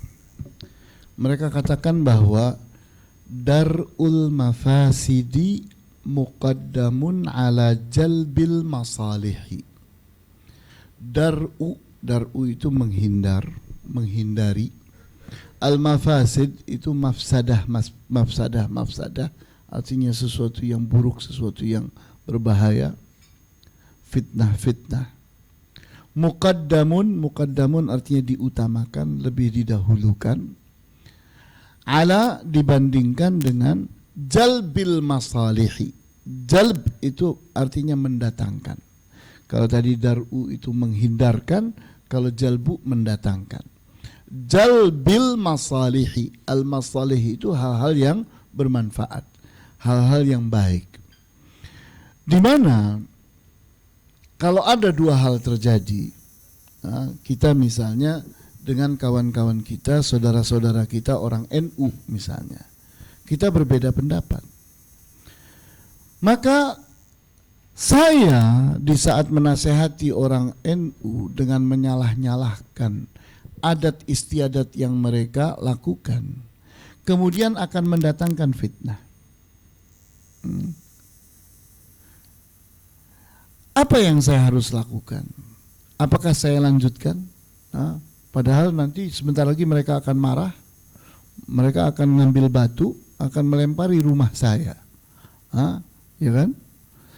Nah, tadi kan kita bilang darul mafasid, yakni menghindarkan hal-hal yang mendatangkan keburukan. Itu lebih utama daripada jalbul masalih. Jalbul masalih yang sedang saya lakukan adalah saya sedang menasehati supaya dia berubah, supaya dia meninggalkan adat istiadat yang salah. Tapi ingat, akan lahir mafasid. Maka dalam kaidahnya harus diutamakan darul mafasid. Jangan engkau menasehati orang untuk baik, tapi akibatnya engkau sedang mendatangkan kerusakan. Nah, kemudian apa yang semestinya kita lakukan? Lakukanlah seperti apa yang dilakukan oleh Rasulullah SAW. Di mana seseorang itu sebelum menasehati harus mendekati. Sebelum menasehati itu harus mendekati. Karena orang yang dinasehati itu akan mendengar nasihat kita kalau dia itu percaya kepada kita. Jadi antum bayangkan kalau saya itu akrab dengan seseorang dari kalangan Nahdlatul Ulama, dia sudah percaya kepada saya nasihati, dia akan mendengar. Tapi kalau dia itu sangat benci kepada saya dan menaruh pemikiran negatif terhadap saya, berburuk sangka terhadap saya, kok tahu-tahu saya menasehati dia, apakah kira-kira mendatangkan manfaat? Jawabnya tidak, justru akan mendatangkan keburukan. Maka jangan lakukan, jangan dilakukan, karena kita ini harus penuh dengan hikmah. Karena ayatnya bilang apa? Ud'u ila sabili rabbika bil hikmati wal mau'izatil hasanati wajadilhum billati hiya ahsanu. Ud'u, ajaklah orang ila sabili rabbika, kepada jalan Tuhanmu. Dengan apa? Ini loh 3 metodenya. Yang pertama bil hikmah, dengan cara yang hikmah. Apa sih hikmah itu? Hikmah itu adalah al-hikmatu hiya al-isabatu, ketepatan, fil aqwali, dalam hal kata-kata, wal af'ali, dan perbuatan-perbuatan, wa wad'u kulli syai'in fi mawdi'ihi, dan menempatkan segala sesuatu pada tempatnya. Itulah hikmah. Jadi metode yang pertama adalah menggunakan hikmah. Artinya kita bersikap, berkata, berbuat sesuatu yang tepat, memilih pilihan yang pas untuk memperlakukan orang sehingga mendatangkan hasil yang positif. Kemudian pilihan yang kedua adalah wal mau'izatil hasanah. Al-mau'izah itu artinya an-nasihah, nasihat yang baik. Artinya kita berusaha untuk menegakkan hujjah di hadapan dia. Kita terangkan kebenarannya, kita terangkan kebaikannya, kita terangkan yakni manfaatnya, sambil kita terangkan yakni kesalahannya, kita terangkan keburukannya, kita terangkan bahayanya sampai jelas. Kalau ternyata ini pun bukan metode yang tepat, maka metode yang ketiga, wajadilhum billati hiya ahsanu, maka debati dia, dialoglah dengannya dengan cara yang terbaik. Cara yang terbaik itu adalah kalau dia melakukan kebodohan, maka kita lawan dengan ilmu. Kalau dia melakukan kesombongan, kita lakukan tawadhu. Kalau dia menggunakan fitnah, kita menggunakan hikmah. Artinya kita berdebat itu dengan cara yang lebih baik. Bukan bodoh dilawan bodoh, sombong dilawan sombong, kemudian fitnah dilawan fitnah. Itu tidak positif. Itu salah, itu bertentangan dengan ayat Al-Quran. Jadi kita lihat ini bahwa pilihan kita ini seperti ini dalam berdakwah. Bahwa pada akhirnya target dari dakwah kita adalah lahirnya kebenaran, tegaknya kebenaran. Kalau yang terjadi sebaliknya, malah bahaya, malah menimbulkan kerusakan, maka hindari. Darul mafasidi muqaddamun ala jalbil masalihi. Begitu.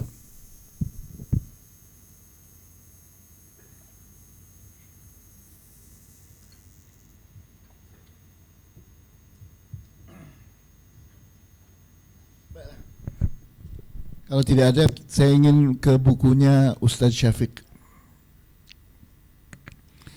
Ada berapa yang bisa dibagi Ustadz? Ada 20, kita serahkan dengan Ustadz Fathullah. 20 diserahkan pada Ustadz Fathullah. Oh iya, itu untuk cabang dengan... Habis waktu. Hah?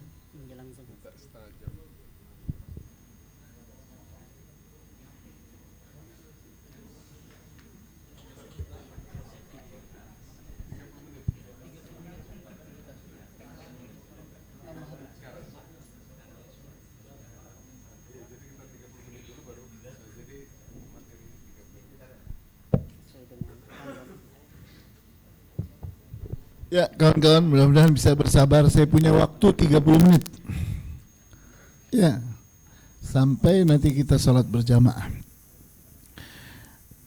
Coba perhatikan, jadi ini di buku ini judulnya Perjuangan Dakwah Syekh Ahmad As-Surkati di Indonesia, Dr. Syafiq Reza Basalama, tesis di Universitas Islam Madinah. Diterbitkan oleh DPP Perhimpunan Al-Irsyad.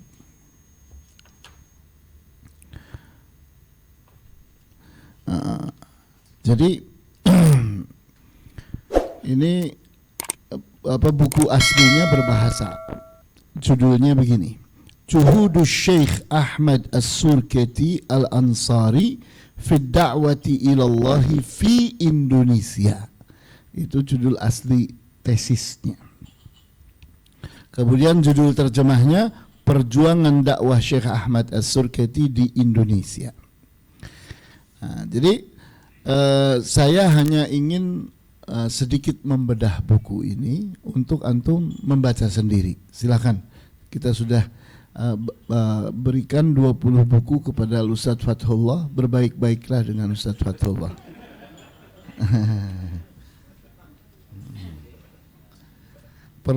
Perlu disuap aja. Ya, jadi antum lihat, berbicara tentang Syekh Ahmad As-Surkati, bahwa nama Syekh Ahmad As-Surkati itu ada di halaman 60. Namanya adalah Ahmad ibnu Muhammad ibnu Muhammad ibnu Muhammad ibnu Muhammad sampai 4 kali. As-Surkati Al-Ansari. Ini kebiasaan orang Afrika. Orang Afrika itu rata-rata namanya Muhammad. Sehingga saya ini namanya Yusuf, ya mereka tetap manggilnya Muhammad Yusuf.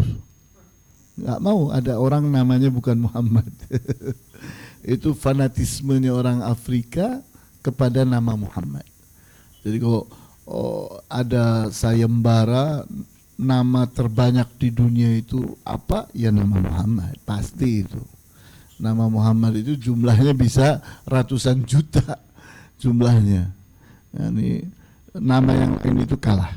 Nah ini Syekh Ahmad As-Surkati, beliau namanya adalah Ahmad, tapi ayahnya, kakek pertamanya, kakek keduanya, kakek ketiganya Muhammad semua, tiga-tiganya. Baru kemudian As-Surkati itu julukan, Al-Ansari, beliau Al-Ansari. Kenapa? Karena beliau itu keturunannya Jabir ibnu Abdillah Al-Ansari, Al-Khazraji. Kemudian berikutnya, kenapa kok ada julukan As-Surkati? As-Surketi itu bahasa Sudan, bahasa Dongola lama. Alhamdulillah Allah kasih rizki saya bisa menghadiri muktamar tentang Syekh Ahmad As-Surketi di Sudan. Kemudian saya bersama duta Indonesia yang ada di Khartoum, kita sama-sama pergi ke Dongola, kemudian datang ke Pulau Arko. Pulau Arko itu pulau yang dihimpit oleh 2 sungai Nil. Jadi di sana sungai Nil pecah 2 seperti ini, membelah. Nah di tengahnya ada seperti pulau. Seperti pulau disebut Arko. Nah kita nyebrang itu dengan feri nyampe ke Pulau Arko. Kemudian datang ke sekolah-sekolah yang masih belum banyak berubah. Sekolah-sekolah dari zaman dahulu masih tanah, itu terbuat dari tanah. Dan kita masuk ke rumah yang dulunya Syekh Ahmad As-Surketi lahir di sana. Ya masih tradisional banget, masih belum banyak berkembang. Nah kemudian kita lihat bahwa kata As-Surketi itu artinya pemilik buku yang jumlahnya banyak. As-Surketi, di mana kakek dari dari Syekh Ahmad As-Surketi, kakek keempatnya beliau. Jadi kan antum misalnya menyebutkan Ahmad Ibnu Muhammad Ibnu Muhammad Ibnu Muhammad Ibnu Muhammad As-Surketi. Nah, jadi ini Muhammad sudah 3 kali, ini masih belum, kurang lagi 1 lagi, yaitu As-Surketi itu.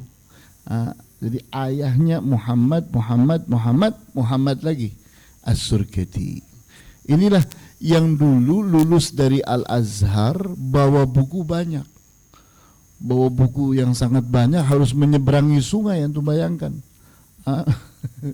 Repot. Sehingga sangat terkenal sekali, sehingga dijulukilah dengan julukan As-Surketi, orang yang bukunya sangat banyak. Kemudian antum tahu jarak antara Khartoum dengan Dongola tadi. Dongola itu ibaratnya kayak kalau di sini sih kecamatan Dongola. Nah, itu dari Khartoum ke Dongola itu kurang lebih 600 kilometer. Sepanjang jalan coklat aja, ya, enak kan coklat? Padang pasir. Jadi kalau di Saudi itu kuning aja sepanjang jalan. Kalau di Sudan merah aja sepanjang jalan. Padang pasirnya merah. La ilaha illallah. Tapi memang saya agak keheranan juga melihat kuatnya orang Sudan itu. Saya lihat padang pasir yang begitu panas, di tengahnya tetap ada onta, ada keledai, ada orang. La ilaha illallah. Saya bilang kuat amat. Padahal waktu saya berangkat itu di Pakistan, panas di Pakistan itu mencapai 55 derajat. Banyak orang meninggal dunia di Pakistan. Tapi ini orang berjemur yang panasnya juga nggak kurang dari 55 derajat panasnya. Nggak mati. Allah Akbar, luar biasa. Nah kemudian Syekh Ahmad As-Surketi yakni punya banyak sekali guru. Yani ada guru semasa beliau masih kecil, karena beliau itu berada di Sudan sampai umur 13 tahun. Kemudian setelah 13 tahun itu terjadi perang antara Sudan melawan Mesir. Sehingga kebanggaan orang Sudan yang selama ini mereka itu berangkat ke Mesir untuk sekolah di Al-Azhar tidak bisa. Karena Sudan sedang perang melawan Mesir. Jadi nasibnya beliau tidak bisa belajar ke Al-Azhar. Sehingga beliau harus pergi ke Madinah. Ya ini Allah yang beri petunjuk. Maka berangkatlah beliau ke Madinah. Berada di Madinah 4,5 tahun. kemudian berangkat ke Mekah sampai beliau ke Indonesia. Jadi antum lihat Syekh Ahmad As-Surketi itu punya guru sangat banyak di Sudan. Di Sudan itu umumnya orang belajar adalah untuk menghafalkan Al-Quran. Itu inti dari pelajaran yang ada di Sudan, yaitu menghafalkan Al-Quran. Karena orang di masa itu, bahkan orang Afrika itu tidak banyak berkembang ya. Kalau saya berbicara tentang Sudan, saya tidak bisa banyak bercerita. Tapi kalau saya berbicara tentang Mauritania, saya punya banyak teman orang Mauritania. Di mana orang-orang Mauritania juga orang Afrika yang sangat sederhana sekali. Itu orang Mauritania umur 9 tahun itu aib kalau ada anak umur 9 tahun tidak hafal Al-Quran. Itu akan dicacat-cacati, akan dianggap jelek oleh orang lain. Kamu udah umur 9 tapi belum hafal Al-Quran. Itu dicacati oleh orang lain. Sehingga hafal Al-Quran di masa kecil itu umum sekali di wilayah sana. Nah, kemudian berikutnya lagi, lahirnya Syekh Ahmad As-Surketi itu adalah di tahun 1292 Hijriyah. Tapi saya sudah tuliskan tadi, yakni dalam Masehinya di pelajaran kita. Jadi saya sudah terangkan kepada antum yang sebelumnya.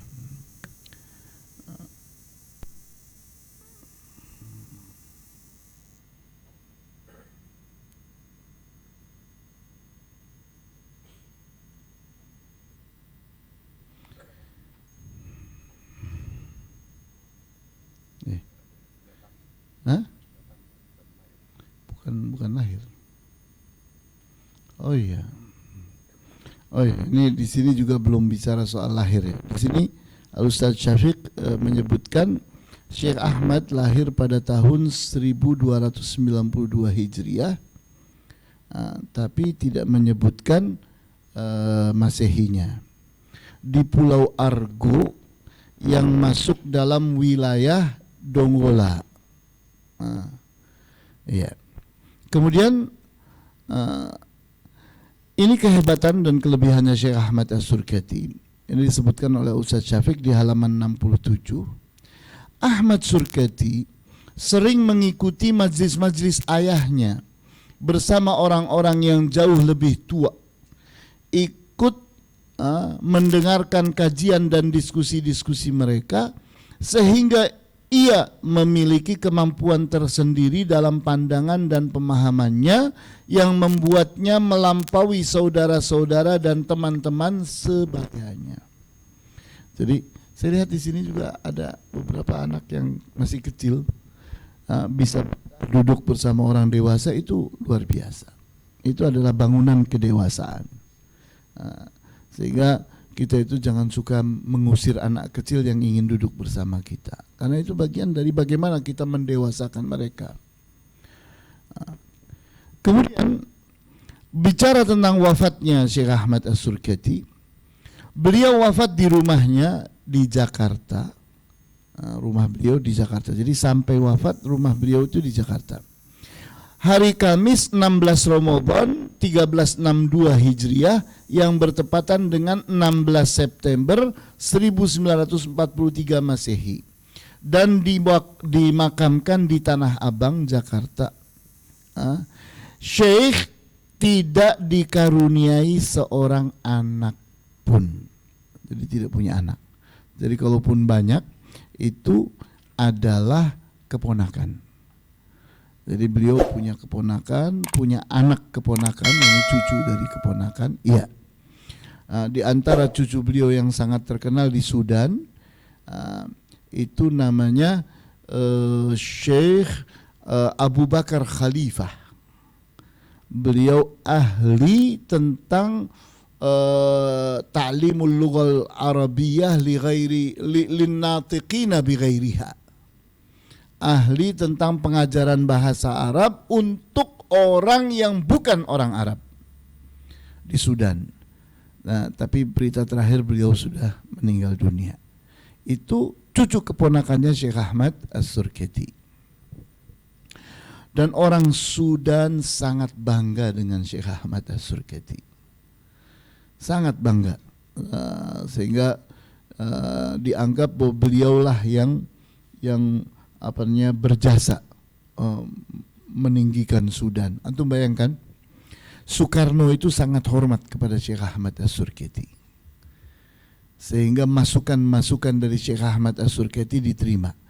Salah satu hal yang menonjol pada tahun 55 kalau nggak salah, saya lupa tanggalnya, jangan dipegangi dulu karena nggak pas tanggalnya. Di Bandung ada acara Asia Afrika, acara non-blok Asia Afrika, saya lupa tanggalnya itu, di mana Sudan itu salah satu negara yang sudah ditegakkan benderanya, tapi tidak ada utusannya.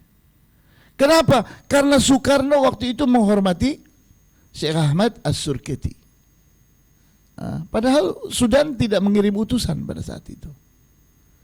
Tapi Soekarno merasa dia itu sangat, ini guru spiritual saya.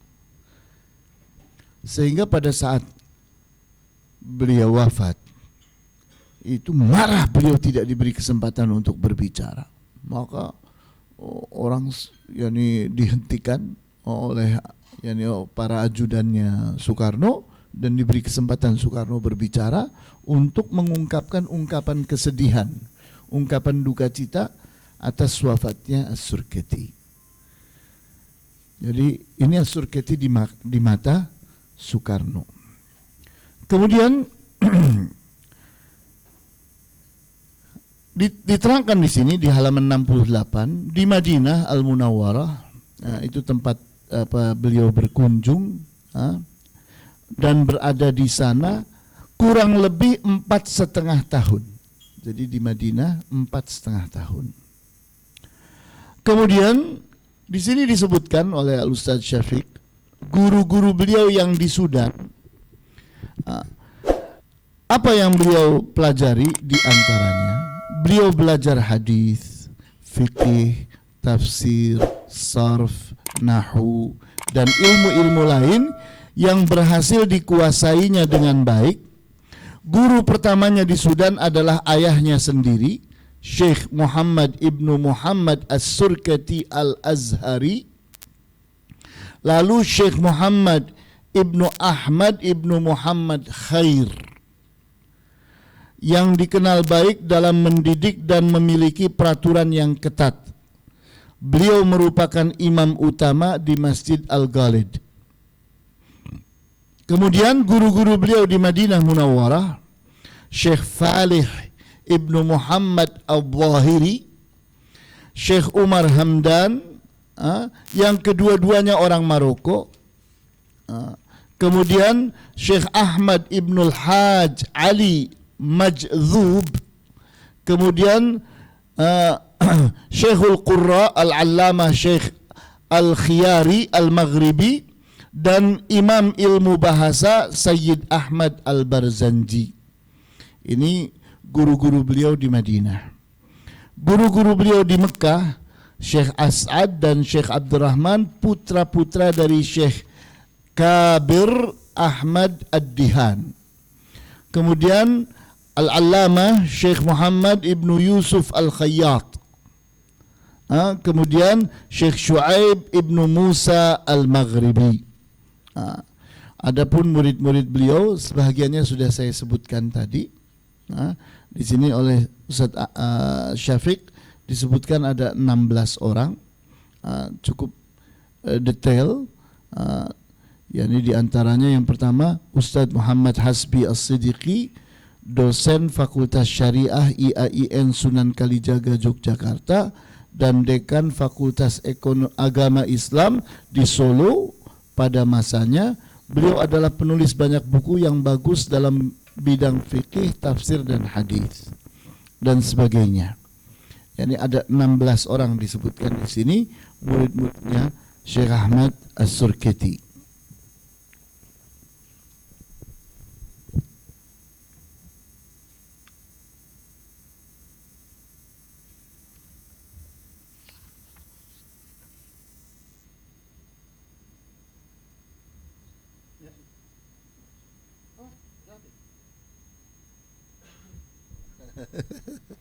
Ya udah. Yang penting saya hanya sekedar mengarahkan antum untuk membaca buku ini. Nah, tapi kalau mau beli juga bisa, nggak masalah. Mungkin nanti dibantu sama Ustadz Aan untuk dapat bukunya dengan cara beli tentunya. Tapi kalau bagi kita sudah letakkan 20 buku di sini. Silahkan. Barangkali itu yang bisa disampaikan dan ini keterbatasan waktu sungguhnya. Saya pengen luas bersama antum. Pengennya 2 hari, ternyata waktunya cuma 1 hari. Saya inginnya duduk sama antum sampai sore, karena begitu saya jadwalkan. Dan ini satu-satu diskusi yang cukup dan sebagainya. Tapi ternyata orang Makassar ini sibuk-sibuk, ya kita harus ngalah. Ya. Ada pertanyaan Zoom 1 kali, baru kita istirahat. Oh ya. Mungkin ringkas saja Ustaz. Apakah Al-Irsyad Islamiyah awalnya didirikan khusus untuk Ikhwah Hadrami, keturunan Yaman? Dan bagaimana perjalanan sampai menjadi ormas lembaga terbuka? Terima kasih. Ya, tidak benar ya. Itu tadi saya menyebutkan murid-muridnya Syekh Ahmad As-Surketi. Antum hafal sebagiannya kan? Siapa saja yang bukan orang Arab? Siapa saja? Muhammad Rashidi, terus Hasan Ahmad, terus Muhammad Yunus, terus Yunus Anis ya, Yunus Anis, Muhammad Yunus Anis, terus Hasan sudah disebut tadi, Hasan Ahmad, terus Hasbi As-Siddiqi, terus Farid Ma'ruf, banyak. Jadi kalau dibilang bahwa Syekh Ahmad As-Surketi mengarahkan khusus untuk turunan Arab, ya enggak benar lah, tidak benar. Tapi kalau penamaannya bernama Al-Arabiyah, memang iya. Kenapa? Karena yakni strategi Belanda mengharuskan divide et impera. Jadi nggak boleh ada organisasi yang menasional, itu nggak boleh. Jadi organisasi harus sesuai punya, sesuai bangsanya. Jadi ke arah resmi memang beliau itu menamakannya Al-Arabiyah. Tapi pada prakteknya beliau tidak pernah membatasi murid. Siapapun boleh ikut bersama beliau. Nah, itu satu bukti. Dari itu tidak bisa dipungkiri dalam sejarah. Kemudian hal yang kedua, bahwa Perhimpunan Al-Irsyad itu membuka diri dari awal. Jadi sejak kapan ya tidak tahu sejak kapan. Karena setiap muktamar yang namanya peserta muktamar itu mungkin 70%-nya bukan orang Arab. Ini bukti kuat bahwa yakni kita tidak pernah menutup diri. Bahkan sebagian daerah pengurusnya dari mulai ketua sampai ke bawah bukan orang Arab. Dan itu sama sekali tidak bertolak belakang. Memang tidak pernah kita tuliskan di dalam anggaran dasar ataupun anggaran rumah tangga harus keturunan Arab. Nggak ada. Tidak ada itu. Sehingga kalau sejak kapan Perhimpunan Al-Irsyad membuka diri, ya sejak awal lah. Sejak awal kita tidak pernah menutup diri.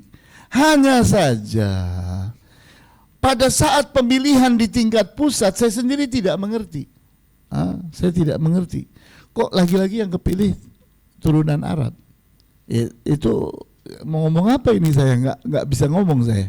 Yang milih bukan saya soalnya, ya kan? Masa saya memilih diri saya? Kan tidak mungkin.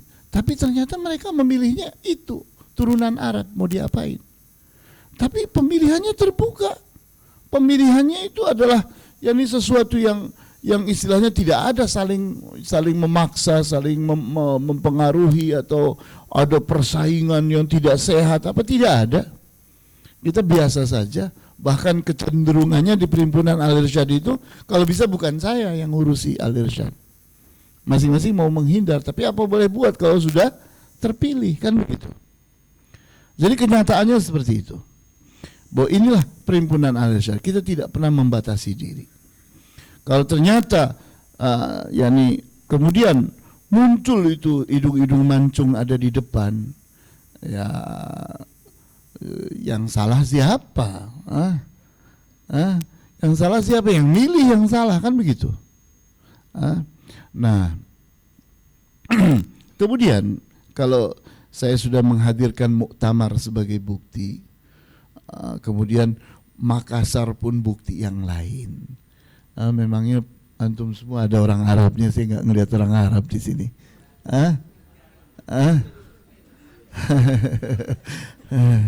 Iya, memangnya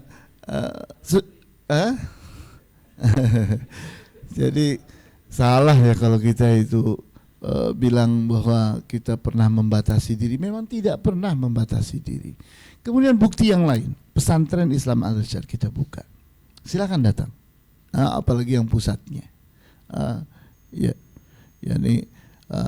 Ini murid-muridnya ya seperti antum ini. Ini Syahrul ada di sini. Kemudian ini Irfan. Ini bukan orang Arab. Iya atau tidak? Tidak ada. Bahkan yang jadi mudir, yang orang Arabnya itu, ini saya urutkan.